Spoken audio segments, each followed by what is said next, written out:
Hola, muy buenas tardes a todos. Muy contento de poder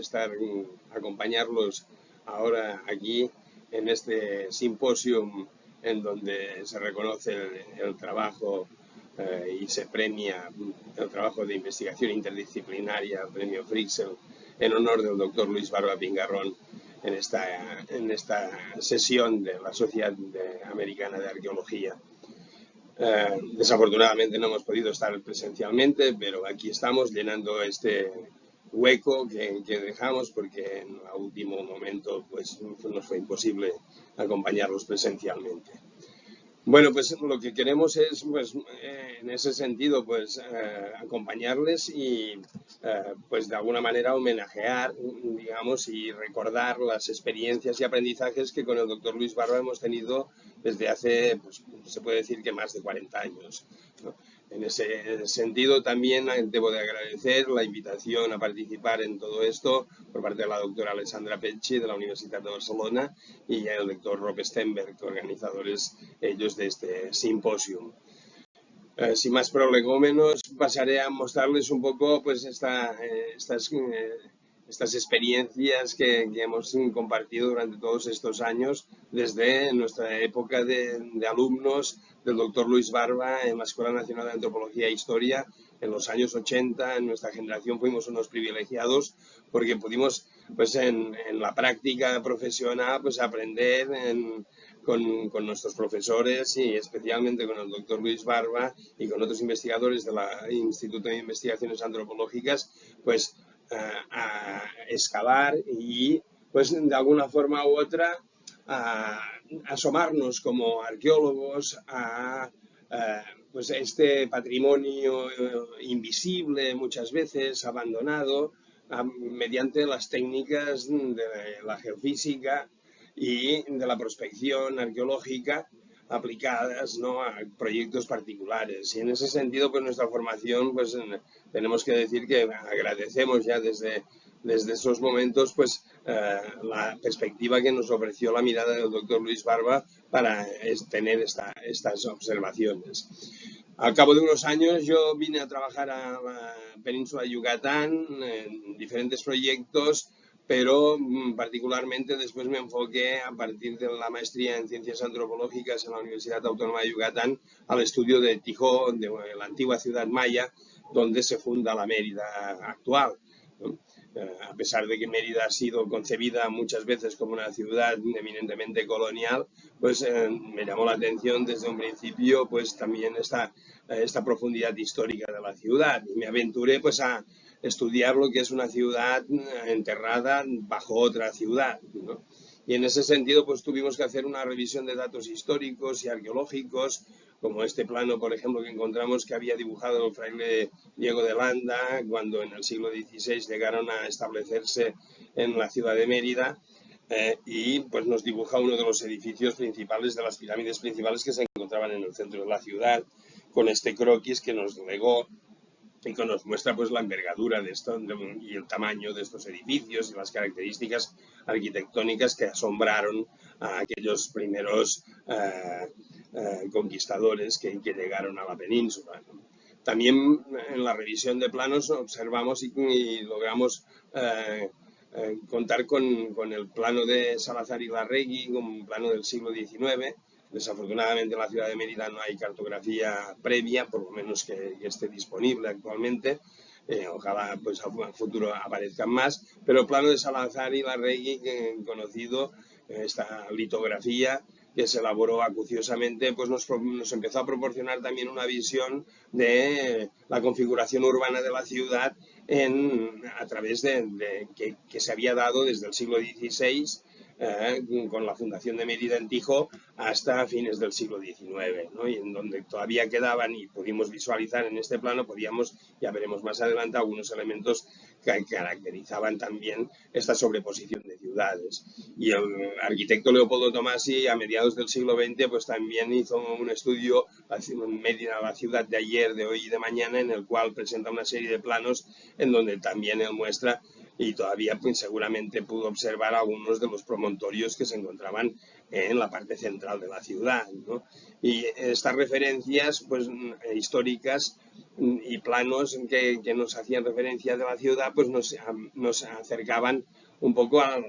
las características que después los arqueólogos que nos antecedieron en estos estudios mostraban del tamaño que podía tener y la importancia que tuvo la ciudad de Tijó, en donde precisamente por la importancia que tenía como ciudad antigua se fundó la ciudad de Mérida, ¿no? Y aquellas referencias de los conquistadores que le recordó la emérita Augusta, la ciudad romana, de la que muchos de ellos procedían y que habían visto esa gran arquitectura de piedra. Fue cuando estábamos estudiando esto que pudimos en el ayuntamiento de la ciudad de Mérida encontrar una caja con una serie de planos fotogramétricos que había levantado la Comisión Nacional del Agua hacía pocos años y en donde pues eran una cantidad de más de 100 planos de estos que dividían a la ciudad pero que mostraban las características topográficas del relieve de ese momento de la ciudad. Y en ese sentido, pues nos dimos cuenta de que al conjuntar los planos que formaban parte, que conformaban el centro de la ciudad de Mérida, pues nos encontramos al unirlos y al digitalizarlos que este territorio pues estaba configurado pues de esta manera, como ven aquí en la imagen, con una gran nivelación natural del terreno sobre el cual cotas más elevadas estaban precisamente ubicándose en las zonas donde las evidencias históricas y arqueológicas nos habían mostrado que estaban los edificios principales de la ciudad. Y esto nos enseñó un camino a seguir, ¿no? Para encontrar pues, elementos de ese pasado maya de la ciudad de Mérida. En ese sentido, pues en el trabajo en el ayuntamiento de la ciudad de Mérida tuvimos también la oportunidad de llevar a cabo una serie de rescates y salvamentos que empezaron precisamente en este terreno del Chetumalito y en donde pues el previo conocimiento de los trabajos que estaban desarrollando en la UNAM el doctor Luis Barba y su equipo en el Laboratorio de Prospección Arqueológica, que ya se había consolidado desde en ese momento pues casi 20 años, pues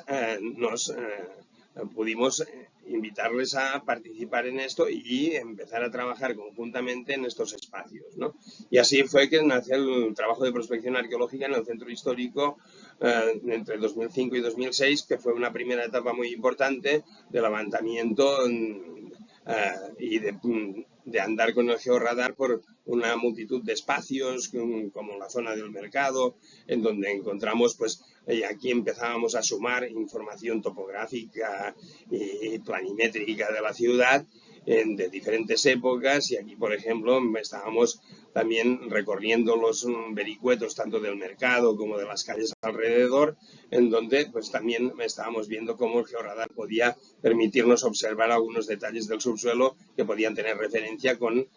los antiguos edificios que ya no se encuentran y no se observan en la superficie, pero de los cuales seguramente en el subsuelo podía haber. Era importante también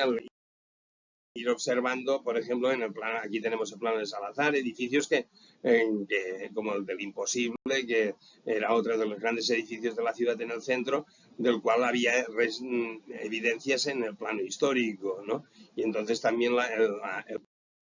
paso con el georradar por esos lugares nos iba ofreciendo información, o en las calles previamente al seguimiento de obras, ¿no? Como también un trabajo entre autoridades y academia aquí entre el Ayuntamiento de Mérida y la UNAM, en donde nos podíamos adelantar para poder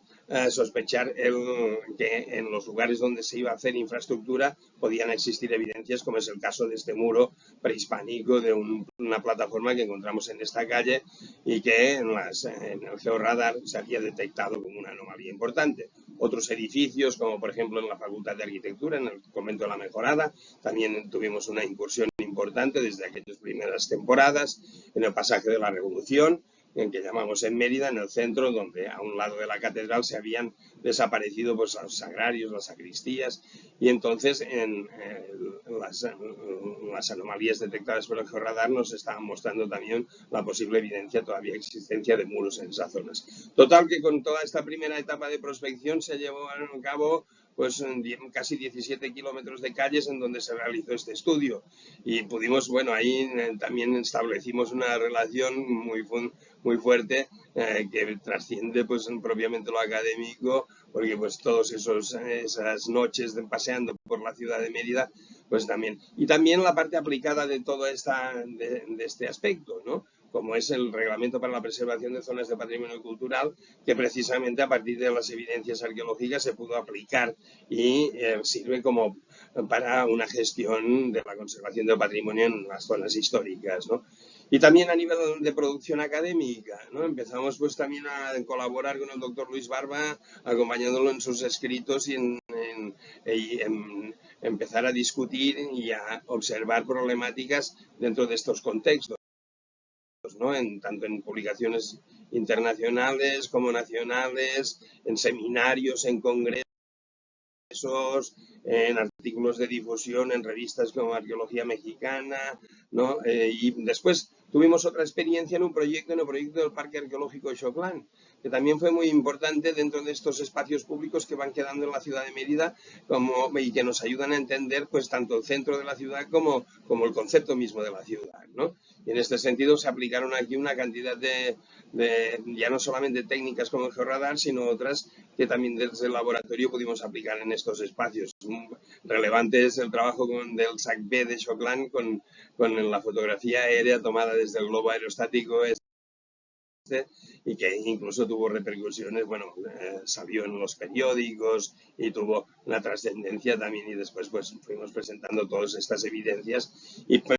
surgen planteamientos después de estos estudios también de hipótesis de la relación de estos sitios y de la configuración urbana de la antigua ciudad maya de Tijó, ¿no? La búsqueda, por ejemplo, de estos SAC-Bs, de posibles evidencias de SAC-Bs en algunos lugares donde la traza urbana también tiene anomalías, o, por ejemplo, estudiando el subsuelo kárstico, ¿no? Que también esto es una parte fundamental de la aplicación de estas técnicas en Yucatán, ¿no? Con el tema de los cenotes, y los ojos de agua, etcétera, ¿no? Y empezaron a salir también tesis a nivel, por ejemplo, como la de Luisa Vejez en la Universidad de Barcelona, y jornadas de estudios arqueométricos como la que llevamos a cabo aquí en Yucatán, entre la Universidad de Yucatán, la UNAM y otras instituciones, y bueno, que dio lugar también a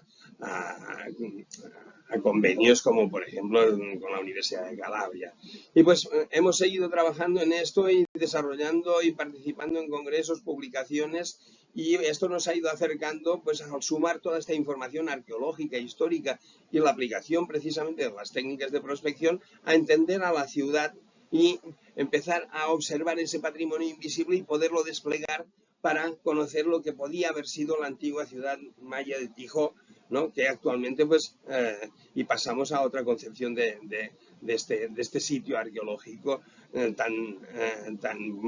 importante que pues subyace en la ciudad actual, ¿no? Y estas capas y la manera, digamos, como establecer una metodología para estudiar estas capas de la ciudad. Y esto es lo que nos ha llevado también a colaborar en este último proyecto en el que estamos trabajando, un proyecto de ciencia de frontera, en donde precisamente estamos entablando esta relación entre patrimonio y desarrollo urbano territorial, ¿no? Y en este sentido, nuestra propuesta metodológica que vamos trabajando actualmente tiene que ver precisamente con entender estas relaciones, estas capas, y cómo funcionaba y se transforma esto. Y lo que hemos estado haciendo en los últimos 2 años ha sido precisamente un trabajo de campo, de prospección, en donde estudiamos este patrimonio invisible y estamos volviendo a recorrer muchos de los espacios públicos, de las calles, ¿no? Con todo el equipo renovado actualmente y con nuevas imágenes, obteniendo información más puntual de muchos espacios, de muchas